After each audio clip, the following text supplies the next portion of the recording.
Hello everyone, welcome to back to basic channel.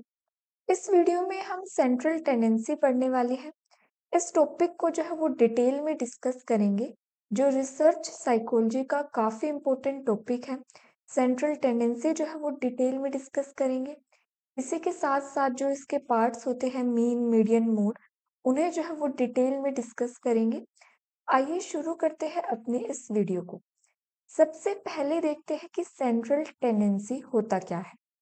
अगर मैं आपको समझाऊं कि सेंट्रल टेंडेंसी होता क्या है, आपने इससे पहले वाली वीडियो में नॉर्मल प्रोबेबिलिटी कर्व के बारे में पढ़ा था कि पैरामीट्रिक टेस्ट के अंदर हम जो है वो नॉर्मल प्रोबेबिलिटी कर्व का डाटा लेते हैं, जिसमें हमने देखा था कि हमारे पास जो है वो ज़्यादातर डाटा जो हम अपने सैंपल से लेते थे, वो ज़्यादातर डाटा हमारा एवरेज होता था।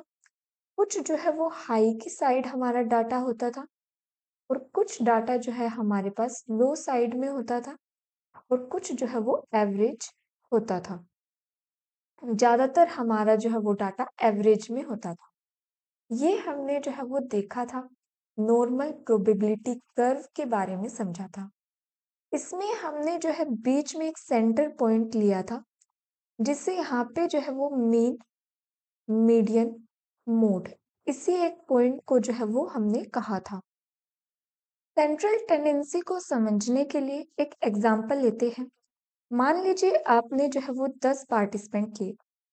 आपने उन 10 पार्टिसिपेंट में से जो है वो वेट का उनका डाटा लिया है।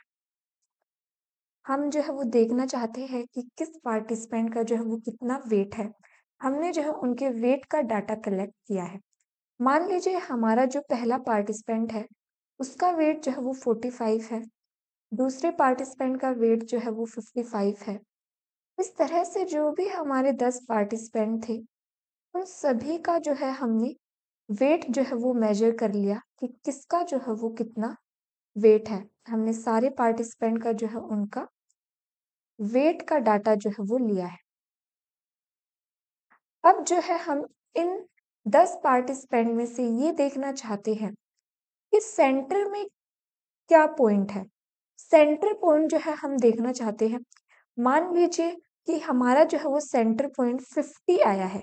ये सेंटर पॉइंट जो है वो निकाला जाता है अलग-अलग मेथड्स का यूज़ करके। इसमें जो है वो हाइपोथेटिकली एक एग्जांपल लिया है कि इन सारे डाटा में से एक सेंटर पॉइंट है 50। ये सेंटर पॉइंट जो है हम यहाँ रखते हैं और इस सेंटर पॉइंट के इस तरफ जो डाटा आएगा, वो जो है वो लो की तरफ जो है वो शो करेगा हमें। इस तरफ का डाटा जो है हमें हाई की तरफ जो है वो शो करेगा वैल्यूज को। जैसे कि 50 के इस तरफ जो है यहाँ पे हम 45 जो है वो दिखाएंगे, 30 जो है वो शो करते हैं और 50 के इस तरफ जो है हम दिखाएंगे 70, 80, 55।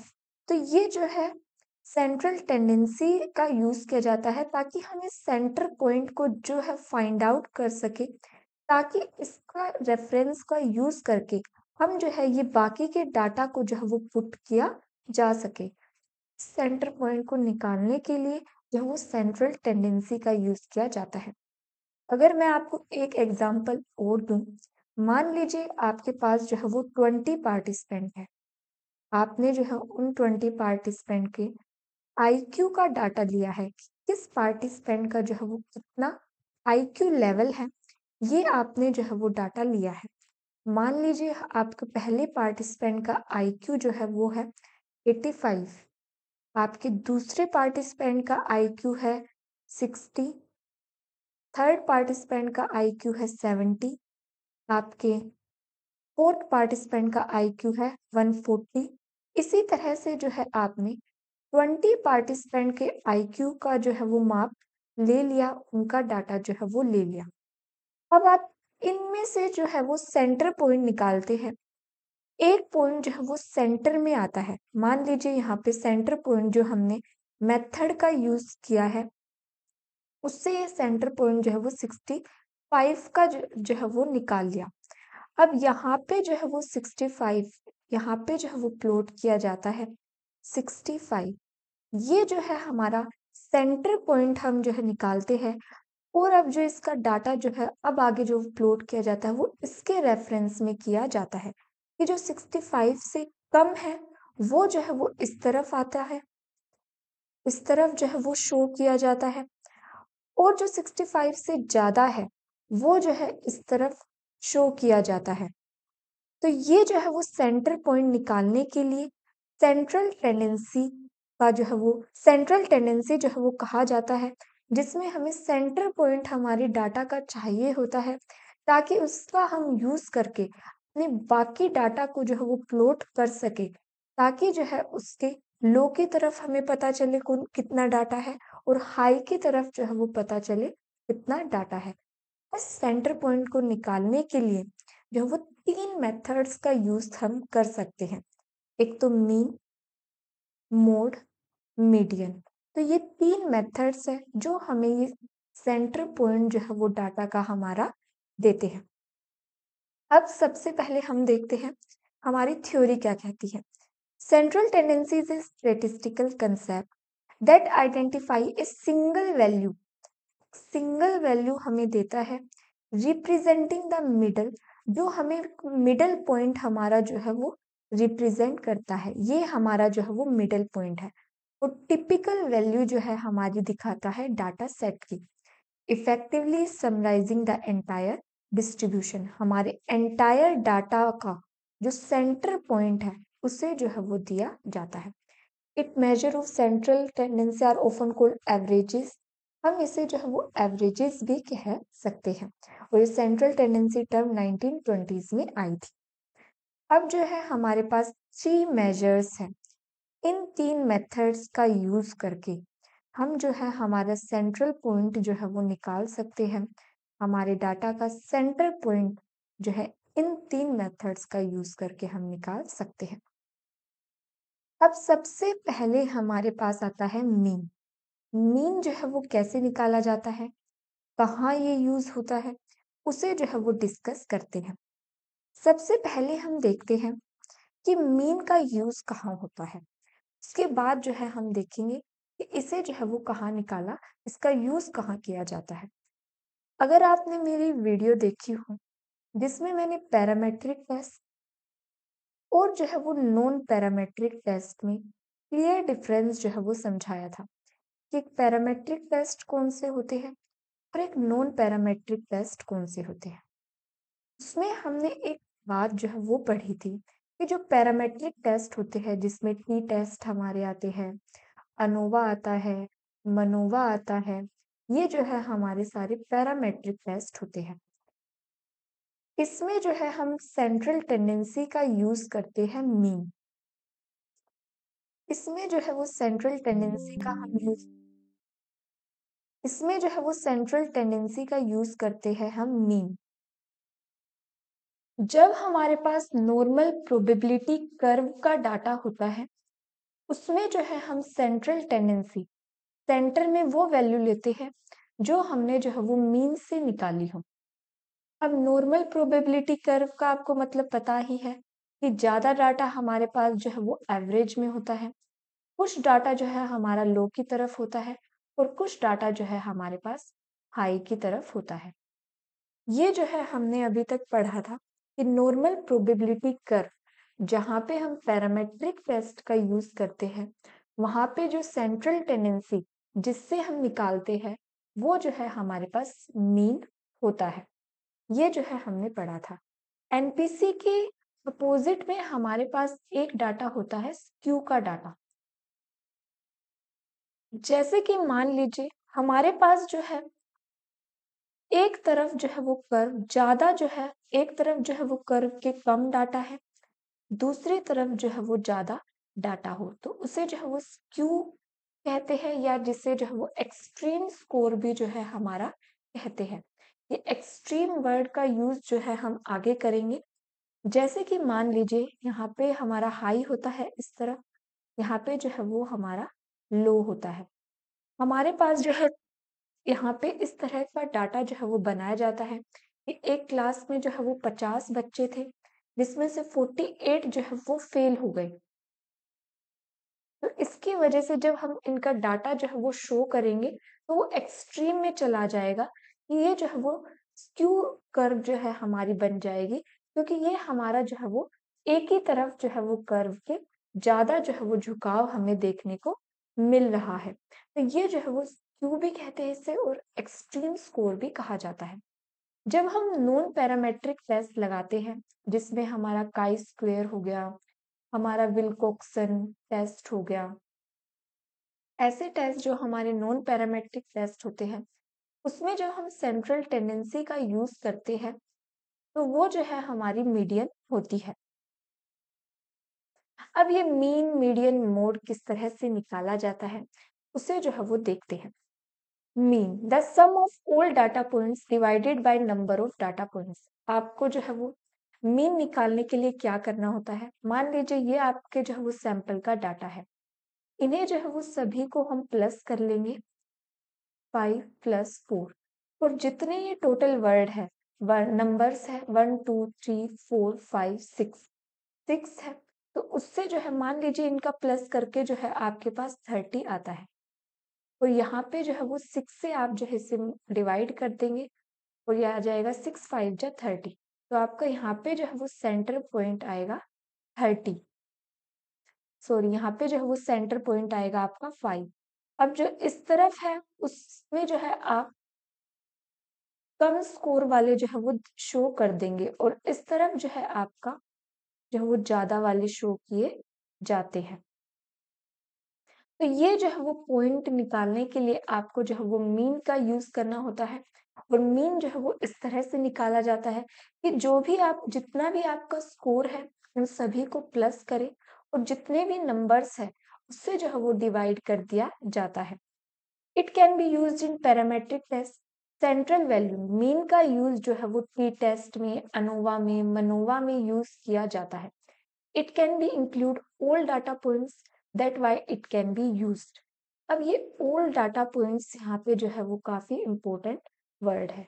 इसका क्या मतलब है डाटा पॉइंट्स? जितना भी आपका स्कोर होता है, आपके पास 20 पार्टिसिपेंट है, 30 पार्टिसिपेंट है, 60 पार्टिसिपेंट है, उन सभी का स्कोर जो है वो लिया जाता है, सभी के स्कोर को जो है वो इंक्लूड किया जाता है, और तब जो है हमारे पास सेंटर पॉइंट निकल के आता है। इसलिए जो है वो इसे मीन जो है हमारा सभी डाटा पॉइंट्स को कवर करता है। ये हमारा मीन निकालने का फॉर्मूला है, आप इससे भी जो है वो निकाल सकते हैं कि जितनी भी आपकी वैल्यूज है उसे जो है वो n से डिवाइड कर दिया जाता है। सम ऑफ ऑल ऑब्जर्वेशन, जितनी भी ऑब्जर्वेशन है, और टोटल जितनी भी ऑब्जर्वेशन है उसे जो है वो डिवाइड कर दिया जाता है। इससे जो है यहाँ पे मीन निकालने का ये हमारा फॉर्मूला है। जो हमारे पैरामेट्रिक टेस्ट होते हैं उसमें जो है वो mean as a central tendency का यूज किया जाता है। अब इसके डिसएडवांटेज क्या है? Sensitive to outlier, extreme values. अब हमने जो है वो एक्सट्रीम वैल्यूज का कंसेप्ट पीछे देखा था कि जब हमारे पास डाटा और जो है वो एक तरफ जो है वो झुकी हुई है हमारी कर्व, जो हमारी नॉर्मल प्रोबेबिलिटी कर्व होती है इस तरह की होती है, इसमें जो है हम सेंटर पॉइंट लेते हैं मीन। लेकिन मान लीजिए हमारी कर्व जो है, हमारा जो है वो स्कोर प्लस की तरफ ज्यादा है, यहाँ पे हाई होता है, यहाँ पे जो है वो लो आता है, ये हमारे जो है वो स्कोर को दिखाते हैं। मान लीजिए हमारी क्लास में 50 बच्चे ऐसे हैं जिसमें से जो है वो 49 जो है, मान लीजिए 47 के जो है वो फुल मार्क्स आए हैं, और जो है हमारे पास दो ऐसे बच्चे हैं, 2 या 4 ऐसे बच्चे हैं जो फेल हो गए। तो यहाँ पे जो है ये हमारी कर्व जो है वो इस तरफ चली जाएगी, क्योंकि ज्यादा स्कोर हमारा इस तरफ है, क्योंकि 47 जो है वो स्टूडेंट हमारे पास जो है वो 100 में से 100 नंबर जो है फुल नंबर आए हैं, या जिनके ज्यादा नंबर आए हैं, और कुछ ही ऐसे बच्चे हैं जिनके कम नंबर आए हैं। अगर हमारी जो है वो कर्व इस तरह की होती है, ये जो है इस तरह से ही बनते हैं कि ज्यादातर बच्चे जो है हमारे फेल हो गए हैं, कम नंबर आए हैं, और कुछ बच्चों के नंबर जो है वो हमारे ज़्यादा आए हैं। अगर हमारी कर्व जो है वो इस तरह की है, स्क्यूड कर्व है, उसमें जो है हमारे पास जो हम सेंट्रल टेंडेंसीज जो है वो लेते हैं, वो हम मीन नहीं लेंगे। इस तरह का अगर हमारे पास एक्सट्रीम का डाटा है, इसे जो है वो एक्सट्रीम डाटा कहते हैं कि एक तरफ जो है हमारा डाटा लो की तरफ ज़्यादा है या हाई की तरफ ज़्यादा है, उसे जो है वो एक्सट्रीम डाटा कहते हैं। ऐसे डाटा में जो है हम सेंट्रल टेंडेंसी या जो हम मेजर करते हैं सेंटर, वो जो है हम मीन नहीं लेते हैं। इस केस में जो है, अब आप पूछेंगे अगर हम मीन नहीं लेते, इन केसेस में जो है हम किसे जो है अपना सेंटर पॉइंट निकालने के लिए यूज करें? इसका आंसर है मीडियन। अगर आपके पास इस तरह का जो है वो डाटा है, एक्सट्रीम स्कोर है, एक तरफ आपकी कर्व जो है वो लो की तरफ जो है वो झुकी हुई है या आपकी कर्व जो है वो हाई की तरफ झुकी हुई है, एक्सट्रीम डाटा है, स्क्यूड डाटा भी जिसे कहते हैं। तो ऐसे केसेस में जो है आप सेंट्रल टेंडेंसी मीडियन को जो है वो लेंगे, मीडियन मेथड का जो है वो यूज करेंगे अपने सेंटर पॉइंट को निकालने के लिए। अब मीडियन का कैसे यूज किया जाता है? Middle value when the data set is order from smallest to largest. इसे जो है एग्जाम्पल से समझते हैं कि किस तरह से जो है वो मीडियन हमारा निकाला जाता है।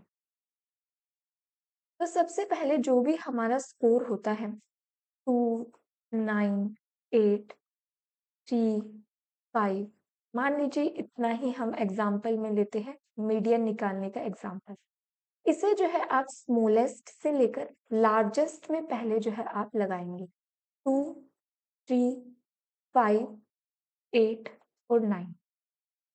इस तरह से अब जो है मीडियन आपने जो है वो 9 10th में भी जो है वो क्लासेस में देखा होगा कि मीडियन किस तरह से निकाला जाता है कि आगे के दो जो है वो छोड़ दो और पीछे के जो है वो निकाल दो। जो बीच का हमारा पॉइंट निकलता है उसे जो है वो हमारा जो है वो मीडियन बन जाता है। उसे जो है हम अपनी सेंटर वैल्यू लेते हैं। तो ये जो है हमारी यहाँ पे सेंटर वैल्यू हो जाएगी। इसकी तरफ जो है हम अपना डाटा फिर उसके अकॉर्डिंग पुट करते हैं। तो ये जो है एक मेथड है।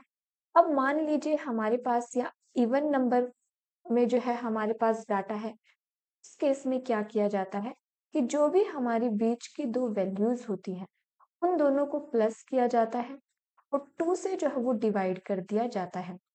जो भी हमारे पास आता है उसे 2 से डिवाइड कर देंगे और यहाँ पे जो है वो 6.5 आएगा। तो इस केस में जो है हमारी सेंट्रल टेंडेंसी हमारा मीडियन जो है वो 6.5 जो है वो बन जाता है। तो ये था हमारे पास मीडियन निकालने का method. If the number of data point is even, अगर इवन में है, it's the average of the two middle values. तो आप जो है दो मिडल वैल्यूज को लेंगे और डिवाइड कर देंगे उसे 2 से। यहाँ पे डायरेक्ट जो है वो एवरेज वर्ड का यूज कर लिया गया है। It deal for skewed data set, जो हमारा स्क्यूड या एक्सट्रीम डाटा है उसमें जो है वो यूज किया जाता है। It's not affected by extreme values, क्योंकि जो एक्सट्रीम में वैल्यूज होती है हमारा मीन जो है उससे प्रभावित हो जाता है, उसका जो है वो यूज नहीं किया जाता। लेकिन ऐसे केसेस में जो है वो मीडियन का हम यूज कर सकते हैं। नॉन पैरामेट्रिक टेस्ट में जो है हमारे पास एक्सट्रीम वैल्यूज होती है, स्क्यूड डाटा होता है। ये हमने डिफरेंस में ही पढ़ा था कि नॉन पैरामेट्रिक टेस्ट जो है वो इसी में लगाए जाते हैं सैंपल में जो हमारे एक्सट्रीम स्कोर होते हैं, या तो लो हो बहुत ज्यादा या जो है वो हाई हो बहुत ज्यादा, उसमें ही जो है वो नॉन पैरामेट्रिक टेस्ट हम लगाते हैं। और नॉन पैरामेट्रिक टेस्ट के अंदर हम मीडियन जो है एक सेंट्रल टेंडेंसी लेते हैं।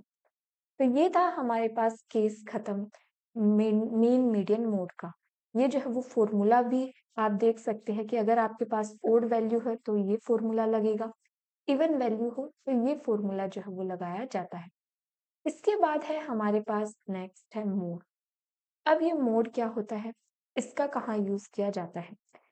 हमारे जो है वो टेस्ट में इसका जो है वो यूज नहीं किया जाता, क्योंकि ये सभी डाटा पॉइंट्स को कवर नहीं करता है, सभी डाटा पॉइंट्स को इंक्लूड नहीं करता है mode. Mode is the value of that observation which has maximum frequency या रिस्पोंडिंग टू इट। मोड जो है, जो भी आपके सैंपल में, आपका सैंपल जो है ये था, जो वैल्यू आपकी जो है वो बार-बार रिपीट हो रही है, तो वो जो है आपकी मोड जो है वो बन जाती है। मान लीजिए ये वैल्यू आपकी 4 जो है वो बार-बार रिपीट हो रही है, तो ये जो है आपके सैंपल का मोड हो जाता है। ये किसी टेस्ट में जो है वो यूज़ नहीं किया जाता। सिर्फ एक टेस्ट होता है हमारे पास साइकोलॉजी में, काई स्क्वायर टेस्ट। उसमें जो है आप मोड का यूज़ कर सकते हैं। उसमें जो है बेसिकली इसका यूज़ किया जाता है। अदरवाइज़ मोड का जो है वो सेंट्रल टेंडेंसी के लिए इतना यूज़ नहीं किया जाता। इसमें आप इतना ही समझें, जो वैल्यू आपकी मैक्सिमम बार रिपीट हो रही है, वो जो है आपका मोड बन जाता है। और एक सैंपल में आपके 2 मोड भी जो है वो हो सकते हैं। जैसे कि यहाँ पे मोड जो है वो 4 है और मान लीजिए यहाँ पे एक पॉइंट है 3, तो यहाँ पे जो है आपका मोड जो है वो 3 भी हो जाएगा। इस केस में जो है 2 आपकी जो है वो, आपकी कर्व जो है वो इस तरह से आपकी बाइमोडल जो है वो कर्व बन जाएगी। तो ये जो है आपका मोड निकालने का फॉर्मूला होता है। Can be used for numerical, for both numerical and categorical या नॉन न्यूमेरिकल डाटा में इसका यूज किया जाता है। जैसे कि रिपीट कलर, कोई कलर जो है वो बार बार रिपीट हो रहा हो, कोई नाम जो है वो बार बार रिपीट हो रहा हो, ऐसे जो है वो पॉइंट्स को निकालने के लिए मोड का यूज किया जाता है। अदरवाइज इसका इतना ज्यादा यूज नहीं है। ये data set can have one mod और मल्टीपल मोड्स भी जो है वो हो सकते हैं। एक मोड भी हो सकता है आपका इस तरह से, और जो है वो एक से ज्यादा मोड भी जो है वो इस तरह से हो सकते हैं। जैसे कि ये जो है आपका 4 है, ये आपका जो है वो 3 बन जाएगा। तो एक से ज़्यादा मोड भी जो है वो आपको देखने को मिलेंगे। तो ये जो है हमारे पास था कंसेप्ट सेंट्रल टेंडेंसी का। हमने जो है वो डिटेल में समझ लिया है कि सेंट्रल टेंडेंसी क्या होती है, कैसे उसे मेजर किया जाता है। इस वीडियो में बस इतना ही। Thank you for watching this video.